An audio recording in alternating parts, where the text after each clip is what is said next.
तो आइए अब देखते हैं एक्सरसाइज 4.2 का क्वेश्चन नंबर 5।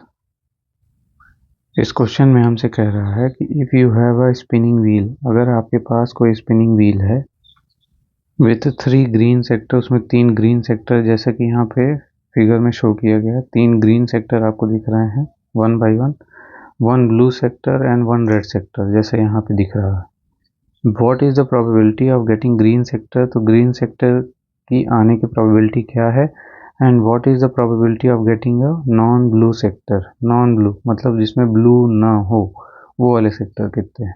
तो आइए इस क्वेश्चन को करते हैं। तो यहाँ पे हमारे पास व्हील हमने बना लिया था। अब हम इसमें देख सकते हैं कि टोटल नंबर ऑफ इसमें जो सेक्टर्स हैं वो कितने हैं, 5 हैं। तो हम यहाँ पे लिख सकते हैं कि total possible outcomes, total possible outcomes कितने हैं, 5 हैं, क्योंकि 3 ग्रीन सेक्टर, 1 ब्लू और 1 रेड सेक्टर हो गया। अब टोटल यहाँ पे ग्रीन सेक्टर के बारे में प्रोबेबिलिटी पूछा तो पहले उसका देख लेते हैं। तो टोटल ग्रीन सेक्टर्स कितने हैं, यहाँ पे हम देख सकते हैं कि 3 हैं। तो रिक्वायर्ड प्रोबेबिलिटी जो पहले क्वेश्चन की है वो क्या हो जाएगी, रिक्वायर्ड प्रोबेबिलिटी, यहाँ पे ये ध्यान रखिए कि एक स्पिनिंग व्हील है जिसको हम घुमाएंगे तो इसमें 5 पॉसिबल वे में आ सकता है। तो उस हिसाब से टोटल पॉसिबल आउटकम कितने हैं, 5 हैं, और जो ग्रीन सेक्टर की है पॉसिबिलिटी वो यहाँ पे 3 है।